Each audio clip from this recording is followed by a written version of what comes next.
High! বেশ অনেক কদিন থেকেই তোমাদের সঙ্গে দেখা করা হয় না। কুটুনকেও তোমাদের সঙ্গে দেখা করানো হয় না। তাই ভাবলাম আজকে একটা ছোট্ট আপডেট দিই তোমাদেরকে।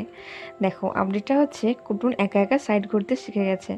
বেশ কিছুদিন থেকে আমি ফলো করছি। ও একা, একা সাইডে ঘুরে যায়। আর আজকে তো দেখলাম ও একা, একা উপরও হয়ে গেছিলো।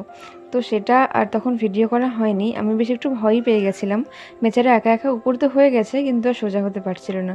তো তাই জন্য আমি ওকে সোজা করে দিয়েছিলাম। আর এখন দেখো ও সাইড করে রয়েছে। আর এভাবেও বেশ কমফোর্টেবল, কোনো ব্যথাও লাগে না, ওর কোনো রকম প্রবলেম হয় না, ও একাই বেশ খেলতেও পারে। আর দেখো এখন মনে হচ্ছে ও উঠেই যাবে, শুধু একটু মাথাটা ভারী জন্য বেচারা উঠতে পারে না, না হলে হয়তো উঠেই যেত। দেখো ও খুব সুন্দর খেলা করছে, তাই ভাবলাম তোমাদেরকে একবার ওর সঙ্গে দেখা করিয়ে নিই। আর তোমরা জানিও তোমাদের কেমন লাগলো। আর অনেক দিনের পর আমি আজকে ভিডিওটা নিয়ে চলে এসেছি তোমাদের সামনে। আমার চ্যানেলটিকে তোমরা সাবস্ক্রাইব করে দিও। আজকের মতো এই পর্যন্ত, বাই।